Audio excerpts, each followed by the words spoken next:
Dancing with the beat with DJ Glenn on the mix. Parkos bangag, parkos bangag, parkos bangag, bangag, parkos bangag, parkos bangag, bangag, parkos bangag, parkos bangag, bangag, parkos bangag. Ayun, magandang araw sa inyong lahat. Ito na naman po ang inyong Boss Dada. pinaka pasaway, pinaka fake news at pinaka walang kwentang vlogger sa balat ng YouTube. Mga bossing, kamusta naman ang mga buhay-buhay? Another day, another kuratan sessions at pasasakitin na naman natin ang mga puso ng lahat ng mga demonyo na mga kawatan, magnanakaw, mambubudol, manduloko, mga sinungaling, mga hudas, mga buwisit, mga kuratong baliling, mga sindikato at lahat ng mga barabasesta sa bayang Pilipinas. Kamusta naman po ang ating mga buhay-buhay? Kamusta naman ang mga balita dyan sa Pilipinas? Nako, tayo ay pabalik na ng Pilipinas, mga bossing, at excited na tayo magbalik sa studio. Pasensya na hindi ako nakapag-show ngayon sa Banatero sa SMNI. Yan ay sa kadahilan ng tayo ay gumagana pa sa ating tungkulin dito sa ibayong dagat at tayo ay magbabalik na ng Pilipinas at tayo ay babalik na sa ating studio at normal na po tayo makakapaghatid ng balitaan. Maraming salamat po sa lahat ng mga nagsusubscribe sa channel natin. Maraming salamat po sa lahat ng mga bagong subscribers at salamat po sa mga nagsusuper thanks, mga bossing. Mabuhay kayo, ang lulupit ninyo. Salamat sa pagtangkilik ninyo sa Banateros Brothers at bukas huwag kayong mag-alala. Ay mamaya nandiyan na po ako sa Banateros sa SMNI syempre. At talaga excited tayo maghatid ng mga balita ngayon dito. Naku, lalo na nalaman ko na itong mga tao dito sa Thailand, ang kanilang inaasahan na lang pala talaga ay yung balita na nakukuha nila from Banateros Brothers. Ewan ko nga bakit. Samantalang kami ay fake news.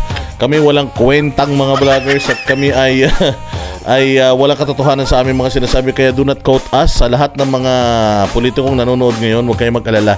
Oo, ito pong channel na ito ay walang katotohanan dito sa mga sinasabi rito. Lahat ng mga nandirito ay puro kabulastugan for entertainment purposes lamang.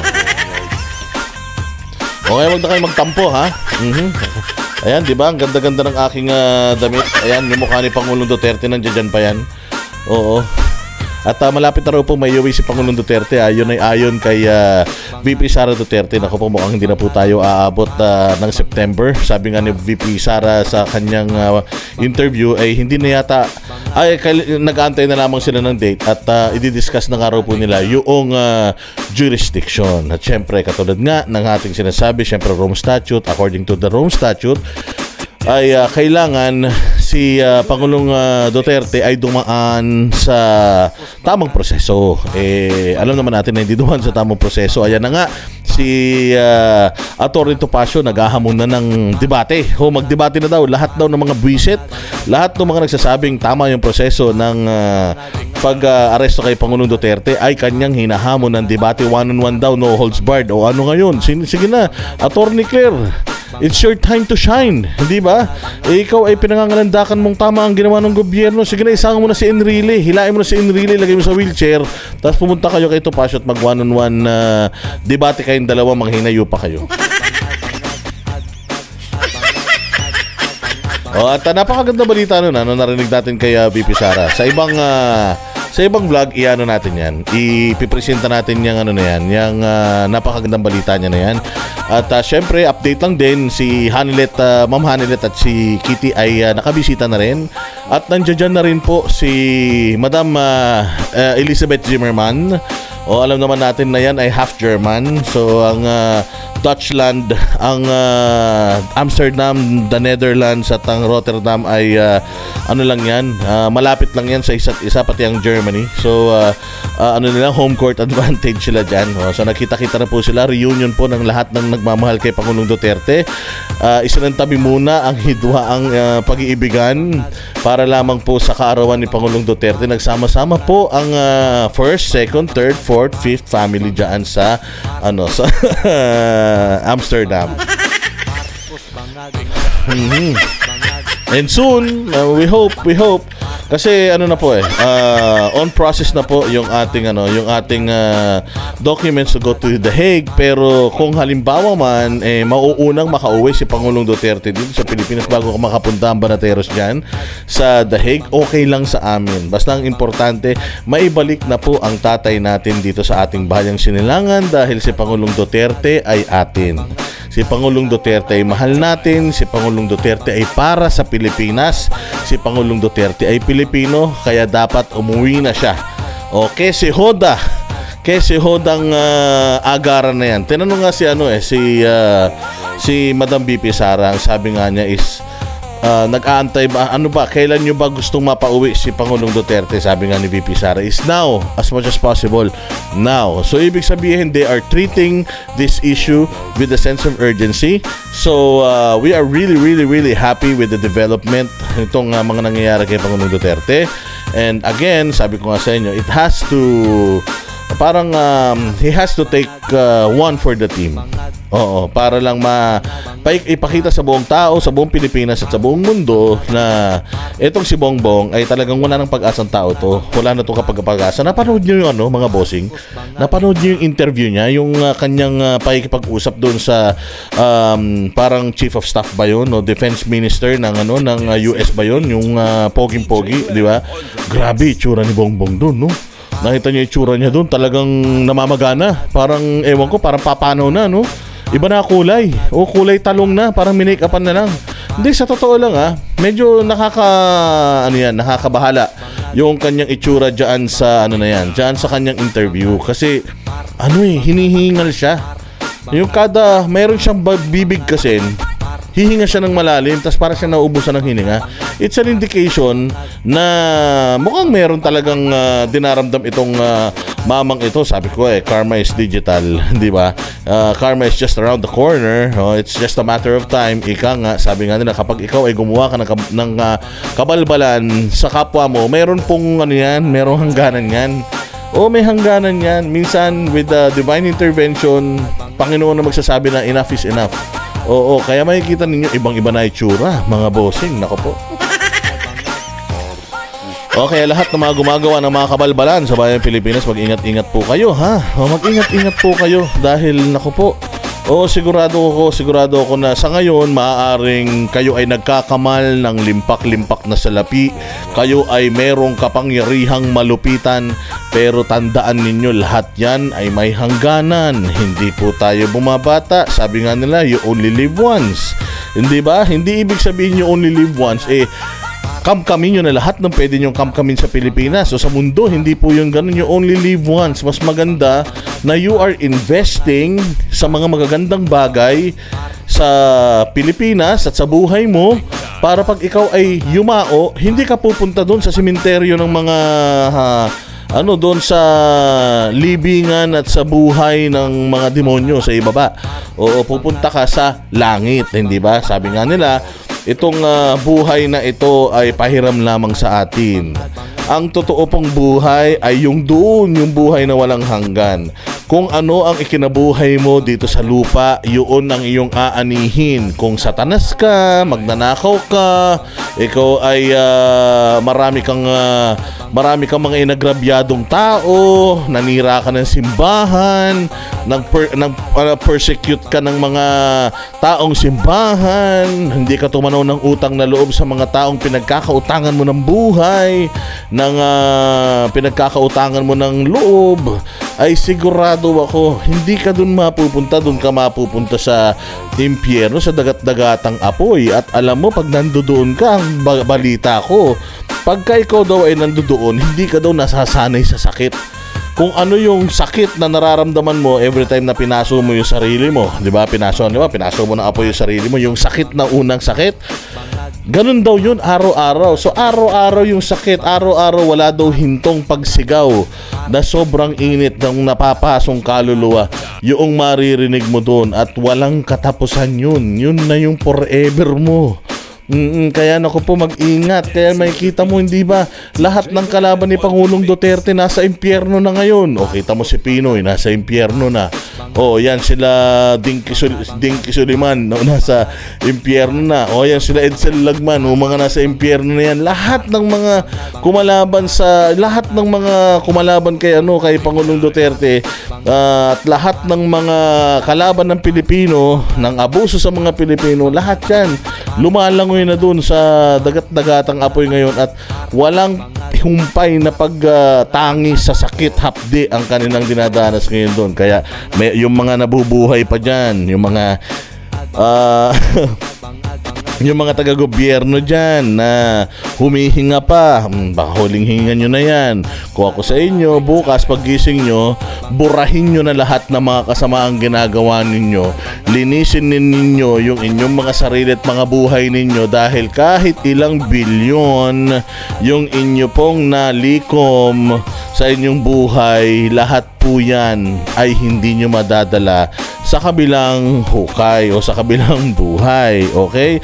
At kung yung mga pera man na yan, iniwanan ninyo sa mga pamilya ninyo, gagamitin lang din yan ng mga kamag-anak at pamilya ninyo sa kasamaan, at balang araw, mamamatay din sila, pupunta rin sila kung saan kayo nandoon, magre-reunion kayo dyan, apir-apir kayo, hindi nyo madadala sa kabilang buhay lahat ng mga perang nalikom ninyo, yaman na nalikom ninyo. Sabi nga nila, kung sa langit ang nag-aantay sa iyo doon ay kayamanan, kahit gaano ka kahirap dito sa lupa, basta ikaw ay gumawa na mabuti, ikaw ay nilinis mo ang iyong pagkatao, nilinis mo ang iyong kaluluwa, naging kalugod-lugod ka, at pumasa ka doon sa itaas. Pag punta mo roon, ginto ang lalakaran mo, at ang iyong mga doorknob ay mga diamante, at ang iyong mga dingding ay mga diamante. O ganun ang buhay doon sa itaas. Samantalang doon sa baba, lahat ng perang kinulimbat mo rito, mga Ferrari mo, helicopter mo, mga kung ano-ano man,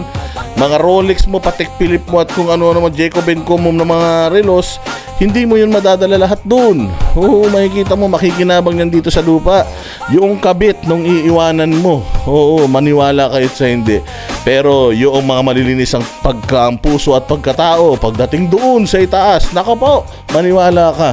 O hindi lang mamahaling relo yung meron sila, mantakin mo, nilalakaran mo ginto, mantakin mo ang bahay mo gawa sa mamahaling mga bato, hindi ba? Ang iyong doorknob ay diamante, at ang iyong mga chandelier ay mga diamante at pinakamamahalin na mga gemstones, o hindi ba? Ayaw nyo yan. Kaya naku po, wag kayong tutulad sa manateros. Huwag kayong tutulad sa akin na magkakalat ng fake news, ha? Masama po yung fake news. At speaking of fake news, sabi ko nga sa inyo, kaya nang nangyayari, kaya ang bayang Pilipinas natin hindi umuunlad, at ang administrasyon ngayon na kahit na anong bili nila sa mga Pilipino ay hindi sila nananalo, mga bossing. Hindi sila nananalo. Hindi sila minamahal ng tao. O makita mo, may mga akap-AX.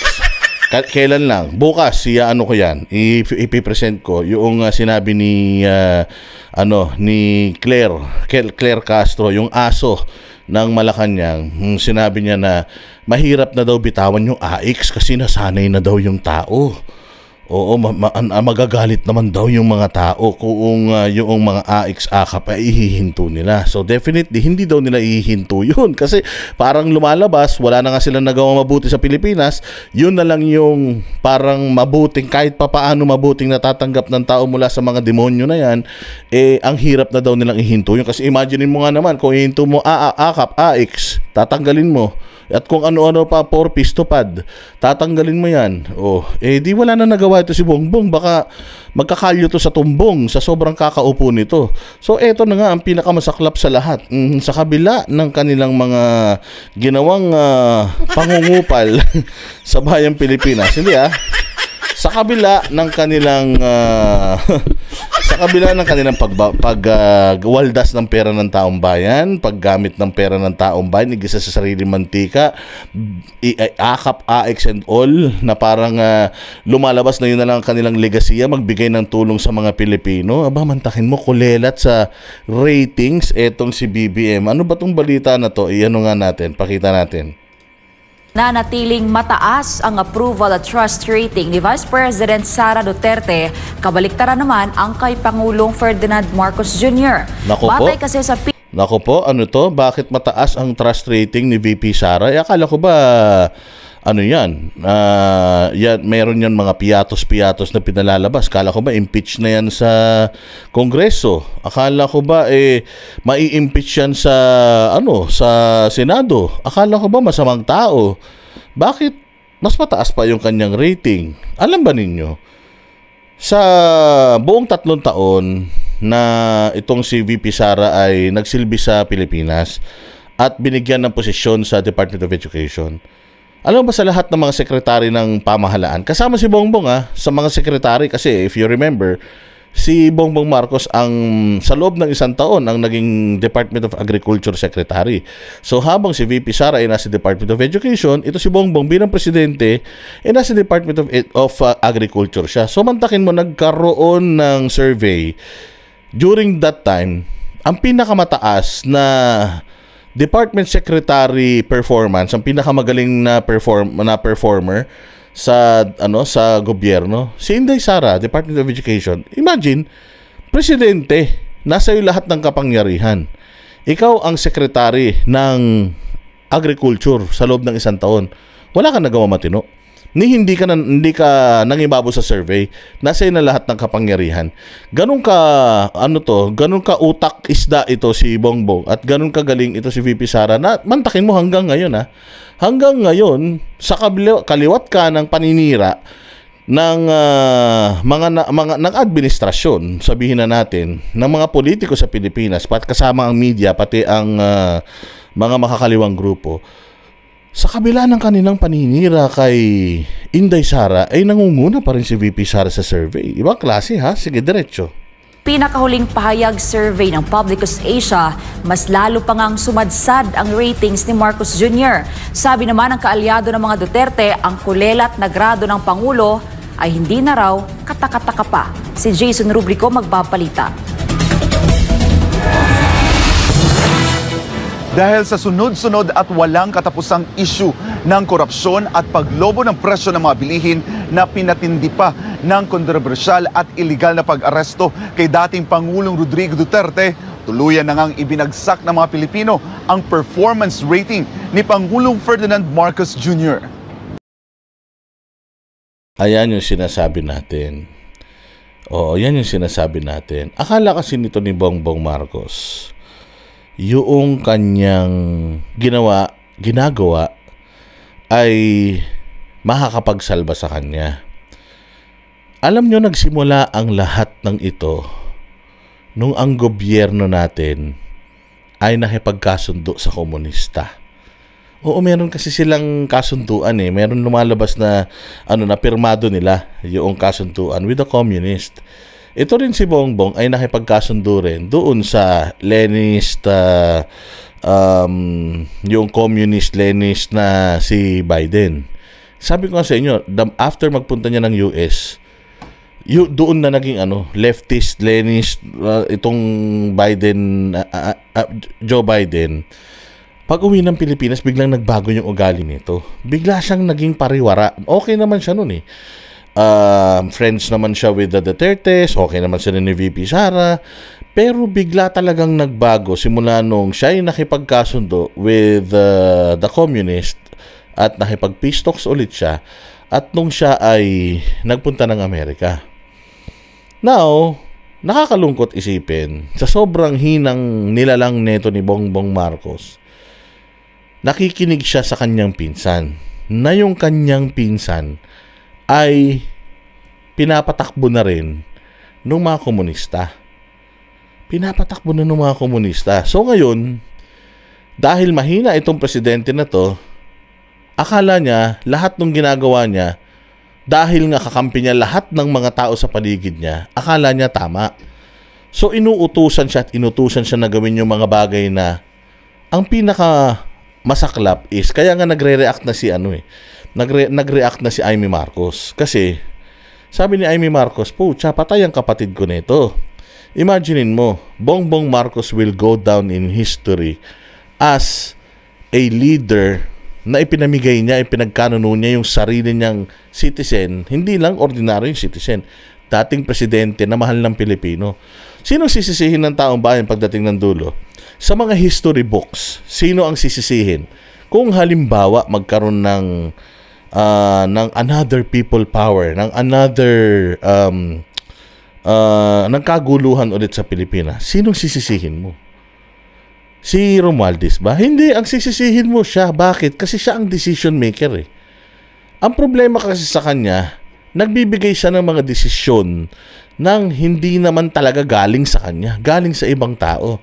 At ang pinakamasaklap sa lahat, galing pa sa mga komunista. Galing talaga sa mga komunista. Ang gusto ng komunista, magulo ang bayang Pilipinas. Akala nito ni Bongbong Marcos na itong mga komunista na kakampi niya ngayon, isasalba siya bandang huli? No. Itong mga komunista na to, the same people na tumutulong sa kanya ngayon or nagbibigay ng assurance sa kanya ngayon that he's doing the best thing for the Philippines. Ito rin yung mga parehas na mga grupo at mga tao na maglalaglag sa kanya. Tapos magugulat siya. Tinraidor ako ng mga ito. Traidor din siya. So, syempre, sabi nga nila, kung ano itinanim mo, yun ang aanihin mo. Balang araw, kapag nasa kagipitan na, bibitawan siya netong mga tao na to at mag-isa na lang siya na ipagtatanggol niya yung sarili niya. Kahit na ano pang sabihin niya na inutusan ako nito, kasama ko si ganito, wala nang maniniwala sa kanya. Bakit? Kasi siya ang presidente. Ang hindi niya alam, sabi nga yung kasabihan na he's riding... tama ba yung grammar? Riding on the back of the tiger. Tama ba yun? Oo. So talagang napakadelikado nitong ginagawa ni Bongbong Marcos na siya yung nagiging front ng lahat ng mga desisyon ng mga tao sa paligid niya na may kanya-kanyang agenda, na pagdating sa dulo, magmumukhang siya lang mag-isa yung nagdesisyon ng mga maling desisyon na yun. Kaya nagkalabo-labo ang bayang Pilipinas. At dahil dun sa mga decisions na ginagawa niya, masisira yung buong angkan nila. Yung political career ng lahat ng mga Marcos masisira. Iiwanan siya niyan bandang huli, ipupush siya rin ang sisisihin ng mga yan bandang huli, tutuklawin din siya ng mga yan bandang huli. Kasi katulad nga ng lagi nating sinasabi, yaang mga makakaliwa, yaang mga komunista na yan, ang nature ng mga yan is guluhin ang bayang Pilipinas. You can never trust these people. Na the moment you trust them, that is the time na they will manipulate you, they will use you, and they will destroy you. Katulad ng ginagawa ni Bongbong ngayon, ang sinisira ni Bongbong dito sa mga decisions niya, na kinuha ito si Claire, kinuha si ganito, si ganyan, ang sumisira sa sarili niya, siya mismo. The very decision that he's making na galing sa ibang mga tao sa paligid niya, yun mismo yung sumisira sa kanya. Bibigyan ko kayo ng magandang example. Si Pangulong Duterte, during his first 3 years, he tried befriending these very same people, this very same organization, CPP, NP, NDF, NPA, mga communist. Ang ginawa ni Pangulong Duterte, inilagay niya itong mga komunista na ito sa posisyon. Anong nangyari? Galit na galit si Pangulong Duterte. Bakit? Inaambush siya. Inilagay niya itong mga makakaliwa sa mga importanteng mga positions dahil reklamo sila ng reklamo, hindi nag-perform. Nagulat na lang tayo, yung mga bigas ng NFA ando doon sa bundok. Nasa mga kampo na nakukubkob ng mga militar. Inaambush ang mga militar. Samantalang binigyan na sila ng posisyon sa gobyerno. Isa din ito sa mga reason kung bakit nagkaroon ng gap si Pangulong Duterte at saka si Pastor Apollo Quiboloy. Because si Pastor Apollo Quiboloy is firm. Kalaban ang mga komunista. Never mo silang magiging kakampi.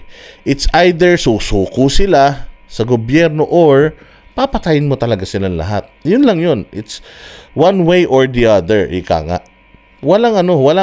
There's no compromising with these people. There's no dealing with these people. Walang tamang desisyon with these people.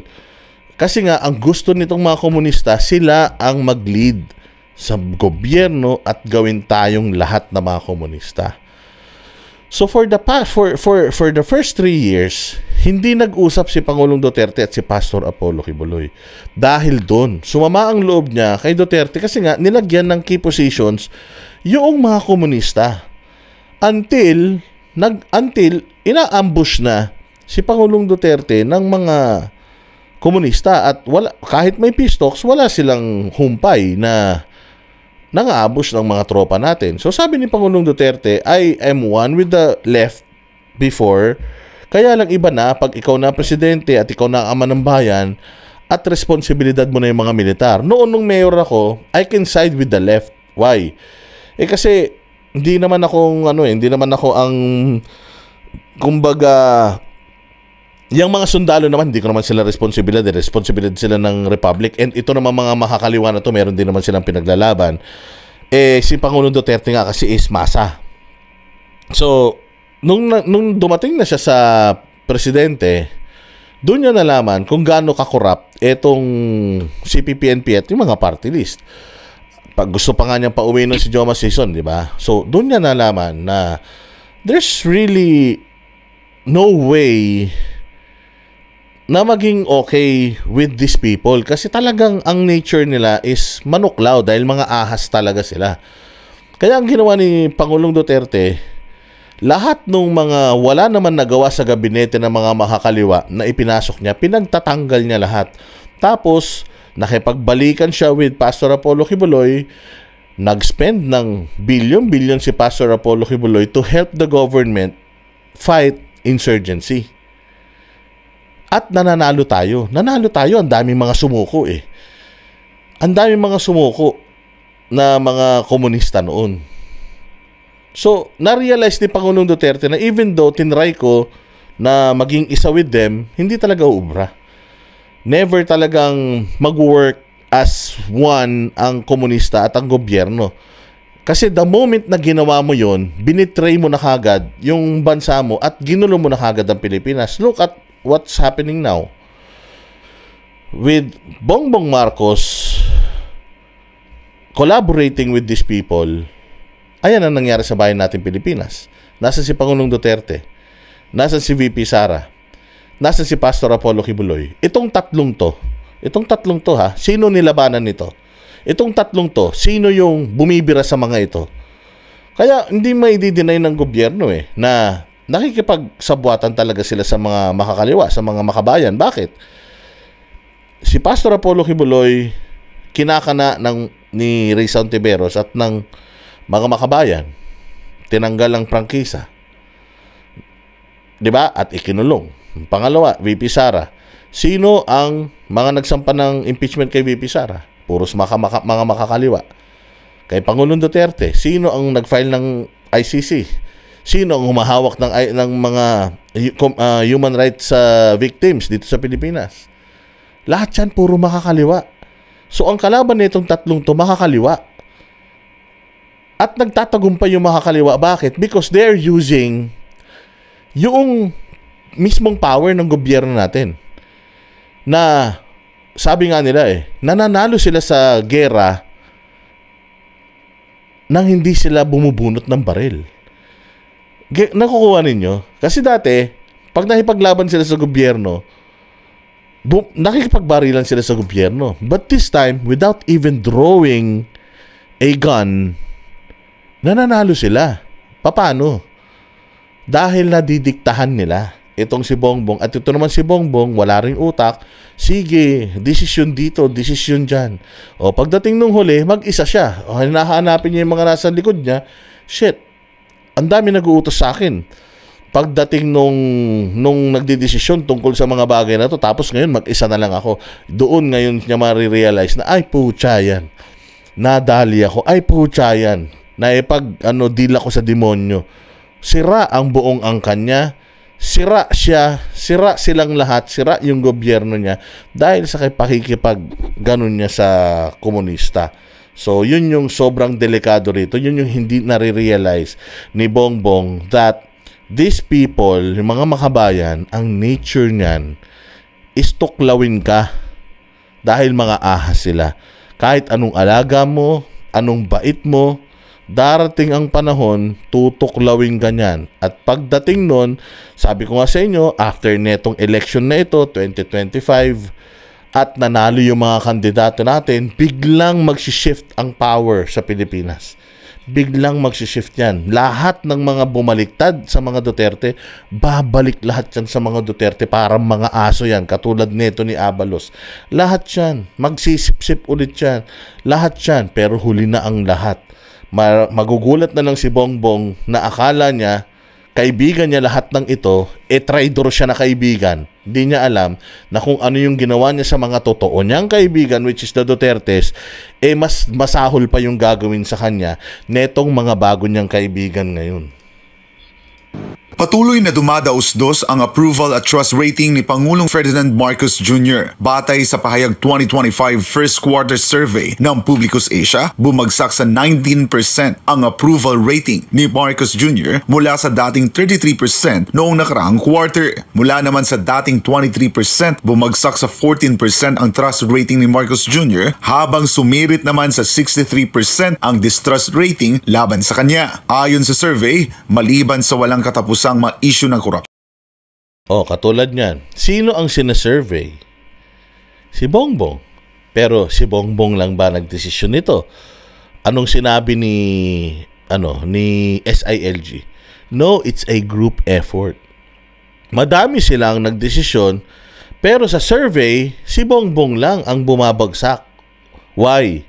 Ito yung hindi naiintindihan ni Bongbong eh. Presidente ka kasi, ikaw ang naka-front, ikaw ang leader. Kaya nga ang sinasabi natin is, Bongbong, magising ka, you should act like a leader. Ayusin mo yung susunod na 4 na taon, ng 3 taon na panunungkulan mo. Because this will definitely seal yung itong pagkakakilanlan ng inyong pamilya as the worst leaders ever sa Pilipinas. Pinaka-traidor, pinaka-corrupt, lahat na ng mga masasama at lahat na ng mga adjectives na pwedeng idikit sa pangalan ninyo. If you're not gonna stand up and resist itong mga bulong-bulong sa paligid mo, yung mga desisyon na gusto nilang gawin mo dahil sa katamaran mo, wala. Ito na ang magiging katapusan ng pamilya ninyo. Talagang ididikdik kayo ng mga tao rito. O di ba siya lang ang isina-survey? Sa survey ba kasama ba sila Remulla, sila Anyo, sila Teodoro? Hindi. Siya lang. O hindi ba? So pag natapos ito, halimbawa, paano kung biglang biglang mapatalsik ito? Di ba? Mabiglang mapatalsik ng tao ito. Sasabihin lang naman ng mga yan na nagbubuyo sa kanya siya naman ang may desisyon yan Sumusunod lang naman kami, siya presidente Kasi ganun naman talaga dapat. Presidente dapat ang nagde-decide. Kasi ako talaga, hindi ako naniniwala na ito si Bongbong ang solong nagdidesisyon ng para sa bayan natin Pilipinas. Marami talagang mga bulong-bulong sa paligid niyan. At ipinapahamak nila tong tao na to. Yun nga yung sinasabi ni Amy na pinapahamak ni si Bongbong dahil sa mga personal na mga agenda ninyo ito, happy-go-lucky, easy-easy lang. Yari. Wala siyang pakialam una sa mga kandidato niya ngayon. Yung alyansa ng mga ng mga kulangot, wala siyang pakialam ngayon doon. Kahit malaglag yun, walang pakialam yan. Pati sa pamilya niya, walang pakialam to. Walang pakialam sa ate, walang pakialam sa mga anak. Ang gusto lang ng mga ito, kapangyarihan at saka pera na akala nila kaya nilang dalhin sa kabilang hukay. Nakita niyo tsura nito. Ayun na, parang hindi natatagal at inflation. Ang paghain ng gobyernong Marcos Jr. kay dating Pangulong Duterte sa International Criminal Court ang tila nagpalala pa sa kabuuang performance ni Pangulong Marcos. Kasabay naman ang patuloy na pagbulusok ng grado ni Marcos Jr. ay siya namang paglakas pang lalo ng suporta para kay Vice President Sara Duterte. Mula sa dating 37%, umakyat sa 42% ang approval rating ng pangalawang Pangulo. Tumaas din sa 39% ang trust rating ni VP Sara mula sa dating 31%. Ayon sa pahayag survey, lumakas ang suporta kay VP Sara sa lahat ng rehiyon sa bansa, lalo na sa Central at North Luzon, Visayas at Mindanao. Sabi ng kalyado ng mga Duterte, hindi na raw katakataka ang nasabing survey results. Ayon kay Attorney Salvador Panelo, hindi na nakakagulat ang pagbagsak ng ratings ni Marcos Jr. at kung hindi siya magbabago, maaaring maulit ang manangyari sa kasaysayan ng bansa. Hindi na ako katakataka at inaasahan. Sapagkat yan po, mawalang galang na sa ating kaibigang presidente. That is a handwriting on the wall. Yan po ay nagpapakita na kung hindi po talaga magbago ang inyong mga pamamaraan sa pamamalakad ng ating bansa, maniwala kayo, mauulit ang nangyari sa ating kasaysayan na nakalulungkot, na ayaw nating mangyari, pero mukhang mangyayari pag hindi kayo nagbago, ang pangatlong pag-aalsa ng taong bayan.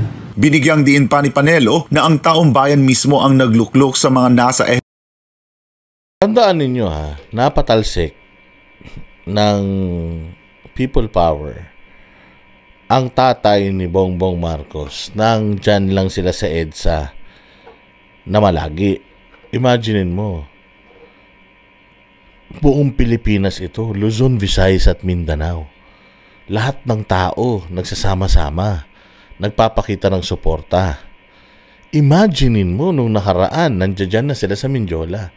They're just, few layers of police away from reaching the Malacanang grounds.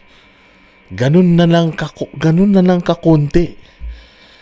Imaginein mo, buong mundo, lahat ng Pilipino, pati ibang lahi, sumasama na sa suporta para sa mga Duterte. Imagine niyo yun Nung EDSA Revolution, nung una, EDSA lang talaga. Metro Manila lang. Nung kay Gloria, nung kay ERAP, ganun din. EDSA 2, Malacanang. EDSA 3, Malacanang, ay ano lang din. EDSA Revolution, mga tao lang sa Metro Manila talaga yun. Imagine mo, if all these people sumpungin, pumunta ng Maynila, papaano ihihinto ng administrasyon o ng mga pulis yung milyong Pilipino? Papaano? Kaya ba nila? If they're willing to shoot these people, maybe they can kill a few, but millions of people, you cannot kill millions of people. You cannot. And we are talking about millions of people na sinasabi nito ni Fajardo na 60,000 lang daw. Ehekutibo at lehislatura upang magsilbi ng tapat at buong puso sa bansa. Ngunit sa halip na unahin ang kapakanan ng sambayanan, tila kabaligtaran ang nagaganap, isang realidad na hindi dapat ipagwalang bahala. Hindi yung sila pa ang magpapakanulo at magtataksil sa mga sinumpaan nilang oath nung sila ay naging mga public officials. Dagdag pa niya, dapat nang kumilos ang administrasyon bago mahuli ang lahat. Kaya we're addressing the people in the government, especially the hierarchy, those who wield political power. Huwag na po kayong maghintay na magkakaroon pa ng 3 EDSA, 3. Tayo'y magkapit-bisig bilang mga Pilipino, magpatawaran tayo, kalimutan muna natin ang politika. Para umakyat na tayo, hindi pwedeng palagi tayo nakalugmok. Yan yung sinasabi natin, na instead of Marcoses eliminating the Dutertes, why not? Bongbong, ang tanda mo na. Bongbong, ang yaman mo na. Marcos kayo, nuknukan na kayo ng yaman. Yung mga congressman, ang yayaman yun na. Kayo mga senador, ang yayaman yun na. Tama naman na. Tama naman na. Dito naman na tayo sa nation building. Walang hiya, oh. You can actually talk to Pastor Apollo Kibuloy and ask for his blueprint. Hindi naman madamot si Pastor Apollo Kibuloy. Definitely, if we are talking about nation building, he will definitely help you because wala naman talagang pangarap si Pastor Apollo Kibuloy tumakbo sa politika, and he's been helping your government and PRRD's government in the past for nation building, and it's not asking for anything in return. So sana, katulad ng ginagawa ni Pastor Apollo Kibuloy na tumutulong na lang sa Pilipinas, na napakataas ng pangarap para sa Pilipinas, sana gawin na lang din natin. Na Bongbong, gumising ka, you need every powerful people in the Philippines. Be friends with them. You need the Dutertes, you need everybody para makatulong mo para pagandahin tong bayang Pilipinas. Enough na tayo dun sa nakawan ng pera, mapandarambong, putang ina naman, for Christ's sake. Ang tanda na ng Pilipinas. For the past how many hundreds of years, inaalila tayo. Sana naman, bilang isang malayang bansa, makipag-compete naman tayo sa ibang bansa sa paligid natin. Kasi iwan na tayo. Dito sa Thailand, grabe ang mga kalsada, highways, mass transport, business district nila. Alam nyo ba yung Bangkok alone is even bigger than the whole Metro Manila? Pero organized, maayos. Ang hindi ko lang talaga gusto dito sa Thailand is yung morals ng mga taga rito. Yung kanilang parang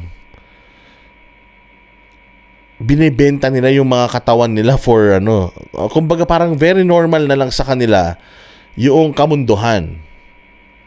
At yung human trade dito sobrang lala, which is yun yung hindi natin gusto. Pero sa Pilipinas nakikita natin na malaki yung potensyal eh. Nawala na sa atin lahat yung pag-aangkat ng China and Japan ng saging. Hindi na nila kinukuha dito sa Pilipinas, sa ibang bansa na. Malaking mawawala sa atin dun. Sabi ko nga sa inyo, himbis na nag-i-invite tayo, hindi, nagtataboy tayo ng mga investors kasi ang yayabang natin, wala naman tayo may pagmamalaki. So sana doon na tayo sa pagtutulong-tulong para sa nation building, para mapaganda na yung Pilipinas. Nagpapabilisan na ng trend.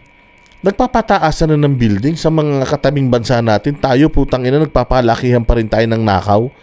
Nagpapaligsahan pa rin tayo kung sinong pinakamalakas, Marcos, Aquino o mga Duterte. Tangina, tigilan nyo na yan.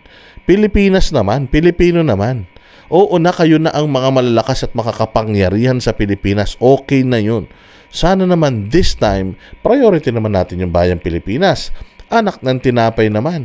Puros tayo kabulastugan, puros tayo fake news. Katulad nitong putang ina, sabi ko nga sa inyo ito na lang PNP natin na putang ina, sobrang sinungaling. Pulis na lang Pulis na lang, napakasimple ng trabaho ng pulis, to serve and protect. Kaliwat kanan yung mga nakikita natin pang-aabuso ng pulis ngayon. Kahit sa social media, meron na namang lumabas na video tayo nakita na pulis may binubugbog sa presinto. Putang ina, hindi ko talaga maintindihan kung bakit ganyan na nangyari sa bayang Pilipinas. So eto, si Sal Panelo, susupalpalin na naman itong mga, sabi ko, napapaligiran talaga si Bongbong Marcos kasi ng mga epal na tao eh. Ito, katulad sinasabi ko, itong si Jean Fajardo. Hindi na to spokesperson ng PNP ha. Ito si Jean Fajardo, supposedly, regional director na po ng isang region dito sa Bulacan, kung ano man region na nakasakop sa Bulacan. Siya na ang RD dyan. Tutukan mo yung region mo, hindi yung panay pa ang presscon presscon mo. Hindi ko talaga magets tong super sinungaling na taon na to kung saan kumukuha ng kapal ng mukha ito. Hagupitin mo nga, Sal Panelo.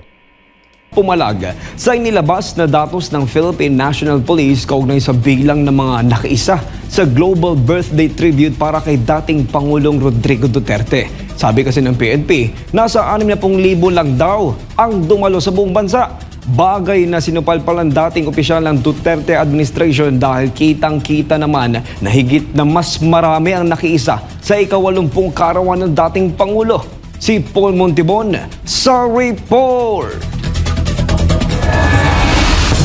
Mahigit 200 lugar sa buong bansa ang nakiisa sa pagdiriwang ng So, totoo pala na mahigit 200 lugar.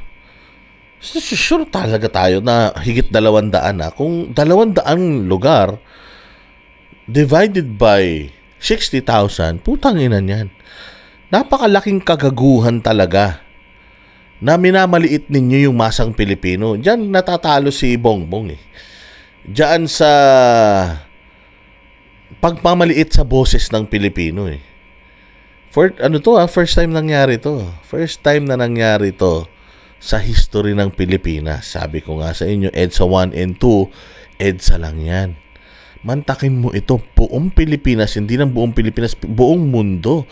And this is a world record na ang isang presidente ay sinelebrate ang birthday simultaneous buong Pilipinas at saka buong mundo.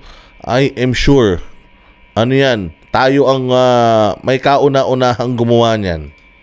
80 kaarawan ni dating Pangulong Rodrigo Roa Duterte noong Biyernes, Marso 28. Makikita ang dagsa ng mga tao. Puno ang mga venue. Umaapaw pa hanggang sa mga lansangan. Mula sa mga parada hanggang sa malalaking pagtitipon, iisa ang sigaw ng mga dumalo. Pasasalamat sa dating Pangulo. Madamdaming mensahe ng katatagan at panalangin na makabalik na ito ng bansa. Sa pambihirang pagkakataon, tila ngayon lang nagkaroon ng sabay-sabay na pagdiriwang ang bansa para sa isang Pilipino na tinagurian nilang pinakamagaling na lider ng bansa. Ito, kaya dito tayo ngayon. Nakita ko na naman yung mukha nito ni Charis Pempenko. Ang ilan to, nakakabwisit talaga. Ay ko nga, sobra sinunga. Yun yan yata yung qualifications, no? Sa tingin nyo, yan ba qualifications ng gobyerno sa pag-hire ng mga empleyado nila at ng mga magtatanggol sa kanila? Kailangan sobrang sinungaling mo. Clear, sobrang sinungaling. Itong si Boying, sobrang sinungaling. Itong si SILG, sobrang sinungaling. Si Anyo, sobrang sinungaling.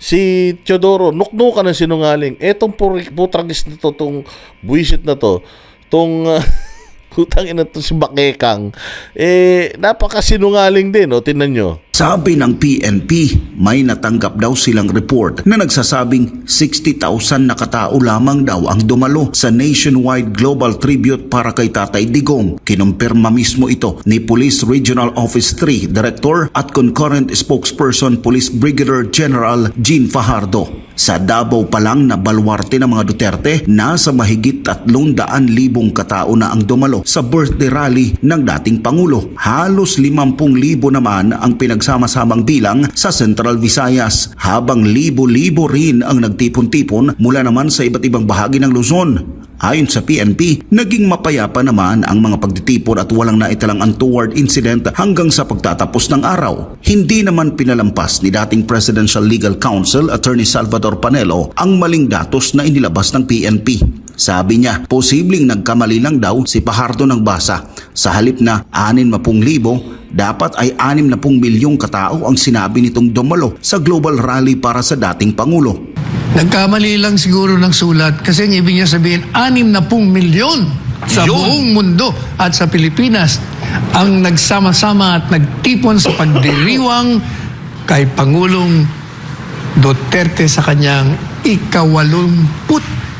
na kaarawan at nanindigan para sa bayan at sinalungat ang ginawang pagmaltrato sa kanya, ang ginawang iligal na pag-aresto sa kanya, iligal na pagdetini sa kanya, iligal na pagkidnap, at lalong-lalo na ang pagsuko ng pamahalaan ng soberentiya ng bansa. Hindi 60,000 no ang ibig niya sabihin, nagkamali lang.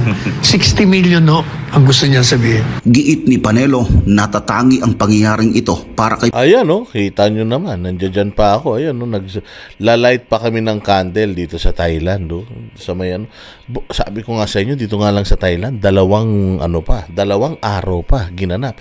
Isang 29, isang 28, isang 29. Lumindol pa. Sabi ko nga, ibang klase talaga ang mga Pilipino. Ang pagmamahal ng mga Pilipino kay Pangulong Duterte, walang lindol, walang bagyong mahahapigil.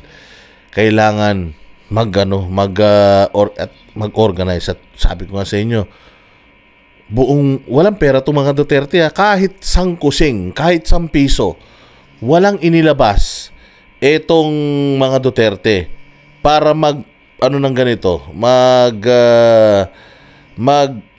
party ng ganito, magtipon-tipon ng ganito. Wala. For the first time in the history ng Pilipinas na walang perang galing sa mga organizer na kontrolado ng mga Duterte ang nag-spend ng kanilang pera. Of course, may mga mag-organize niyan. Tipon-tipon na yan. May mga community na nag-ambag-ambag ng kanilang mga resources para mag-push through lang ito. At alam mo, ganito lang ang ginawa namin sa social media. Nanawagan lang kami sa mga kababayan natin. Na mga kababayan, let us paint the world green on PRRD's birthday. Let us break some records. Let us make a new record and let us show the world that we love PRRD, that he is not the monster that this government and media and communists portray him to be. Ganun lang ginawa natin. And then, lahat na ng Pilipino sa buong mundo, even sa Antarctica, lumabas sila at nagtulong-tulong sila, tag-usap sila, bumuo sila siguro ng mga GC kung ano man. Para kasi katulad dito yung dito lang sa Thailand, ang inorganize talaga namin, etong unang araw, lumindol. So, hindi lahat nakarating. Alam nyo ba, na yung mga Pilipino dito, mga professionals, gumawa ulit sila ng panibagong kinabukasan na venue na biglaan, putya yan, at inimbita kami na umattend doon. Ganun katindi itong mga ito. The resiliency of the Filipinos at yung pagkakaisa ng mga Pilipino, spending their own money to show the world na mahal natin si Pangulong Duterte. I am sure Bongbong Marcos, nobody, even dyan sa probinsya mo, will donate their money para lang ipagtanggol ka. Wala. Hindi mo makukuha yan. Ito ang tingnan mong maigi, Bongbong Marcos. You have the potential to be like this. Kayang-kaya mo naman sana. Simple lang ang pagiging presidente sa'yo dahil inayos na ni Pangulong Duterte, kumbaga masukal ang Pilipinas. Nilinis niya na yung Pilipinas Yung dadaanan nalinis niya na. Yung mga masukal na mga talahib naputol niya na. Kaya lang kulang yung time niya. Itutuloy mo na lang Ang simple na lang. What is your blueprint? malakas ka pa naman, kesa kunin ko si Enrile na wala nang silbing tao, ikaw na lang yung kukunin ko. O how can I deal with China? How can I deal with the US? How can I solve this? How can I solve that? Anong ginawa mo? Di ba? Sana ganun na lang ginawa mo. Napakadali lang sana maging presidente. And kung tinuloy mo lang yung ginawa ni Pangulong Duterte, kasi tanggalin na natin yung yung addict, yung gumagamit. Kung hindi ka na gumagamit ngayon kung huminto ka na gumamit, okay. Pero kung anak ng tokwa, presidente ka na, hanggang ngayon, gumagamit ka pa rin, ibang class, iba na talaga yun. Pero tanggalin natin yung addict ka. Di umano. Ang dali na lang nun, susundan mo na lang yung ginawa ni Pangulong Duterte. After mo ng 2028, kahit sinong ikampanya mo, bongbong mananalo. Oo, kasi si Inday Sara wala namang planong tumakbong presidente yan eh. Sana kung inayos mo na lang yung Pilipinas, kahit patakbuhin mo yung anak mo si Sandro, mananalo yun. Why? Kasi nga makikita ng tao na concern kayo sa Pilipino. Hindi, kaupo nyo, rumatrat kagad kayo ng discarding alanganin eh. 'Di ba? May potential ka sanang maging ganito eh. 31 million yung bumoto sa iyo, pinakamaraming boto sa history ng presidential election sa Pilipinas. Mas marami nga lang boto si VP Inday. Pero kayang-kaya mo naman sanang ma-achieve to eh. Mas maganda, alam mo yung aside from the power, kasi ang power mawawala yan sa iyo eh. But the respect of the people, never yan mawawala sa iyo. It will be forever na dala-dala mo. Tao ang mag-aangat sa'yo, hindi yung sarili mo, hindi media, hindi PCO, hindi mga makakaliwa, hindi yung mga vlogger mo. Mismong mga Pilipino, katulad nitong ginagawa kay Pangulong Duterte. Diba? Ang sarap, bongbong, sa totoo lang, nung meron kang kapangyarihan and at the same time, meron ganito karaming sumusuporta sa'yo. Nakakalungkot na, okay, ang ganda-ganda nga ng estado mo sa buhay, ikaw ang presidente, pero pucha, pagdating naman ng huli, mag-isa ka lang. Bakit? Tangina, surang-sura sa'yo tao. Ngayon pa lang gusto na ng tao, mawala ka na dyan. Samantala si Pangulong Duterte, pababa na lang, pinipilit pa nila, extend. Diba? So sana kung sinundan mo lang si Pangulong Duterte, you could have been loved by these people. Binoto ka ng mga to for your information. When I asked itong mga taga-Thailand, sabi ko, mga taga-Thailand, sino nabudo? Lahat sila tumaas ang kamay. These people voted for you, bongbong. So, the potential na mahalin ka rin ng mga ito, katulad ng pagmamahal nila kay Pangulong Duterte, nandoon mataas. Ang problema, kung kani-kanino ka nakikinig, puros ganid, puros pansariling kapakanan lang ang inintindi nyo. Kaya ayan, imbis na mahalin ka ng mga to, wala, gigil na gigil sila sa iyo. Mantakin mo sa araw na ito kung gaano karami ang Pilipino nagdadasal na mamatay ka na. Milyon. Masaya ka sa ganun, BBM? Ang inang yan. Kung masaya ka sa ganun, demonyo ka na talaga. Ay Pangulong Duterte, anya wala pa siyang nakitang ibang presidente sa kasaysayan ng Pilipinas na ginawaran ng isang espesyal na pagdiriwang ng milyong-milyong Pilipino sa buong mundo. Never in the history of this country that a president has that kind of following and celebration of his birthday.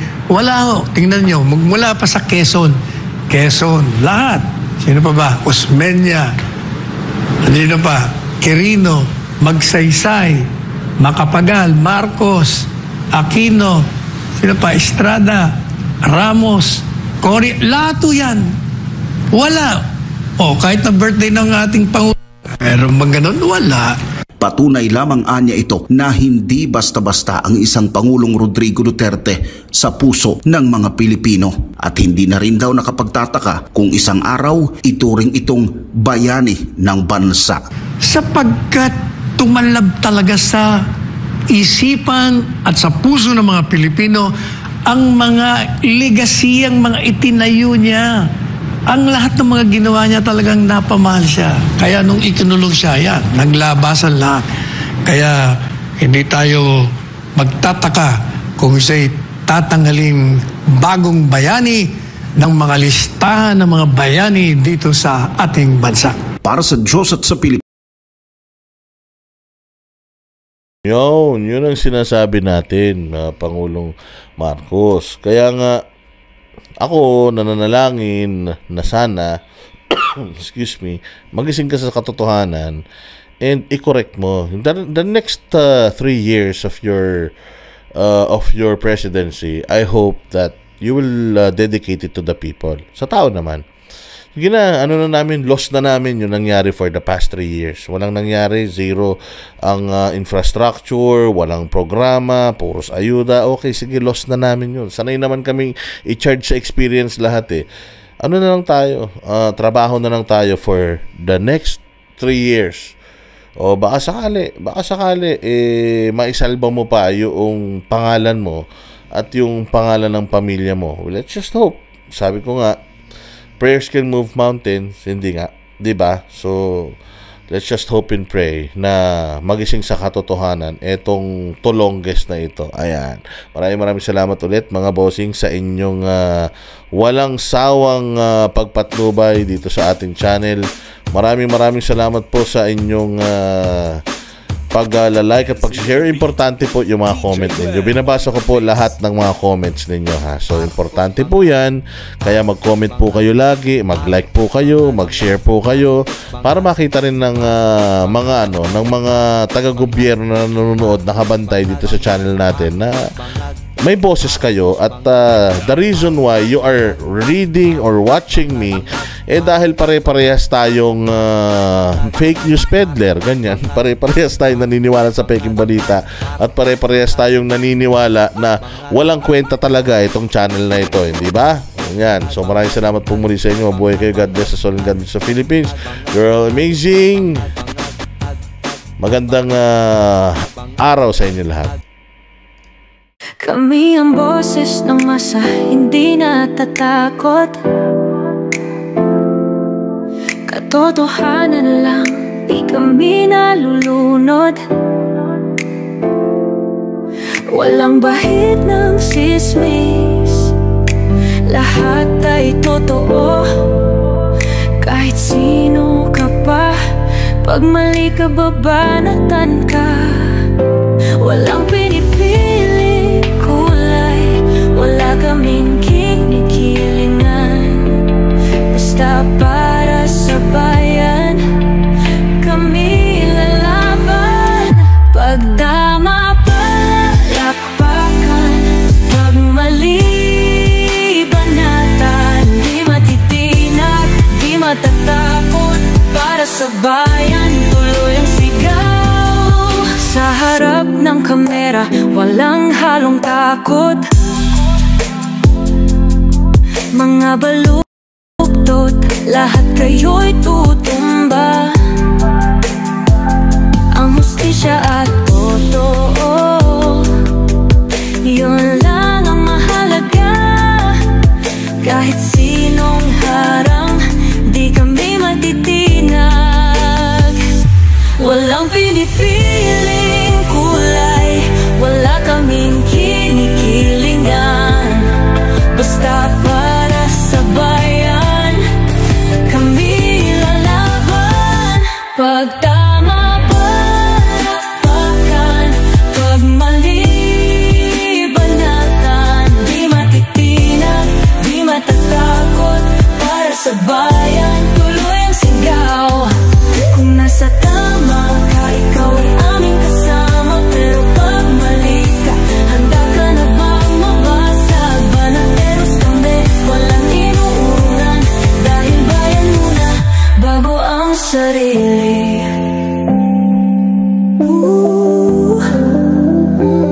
Bago ang sarili.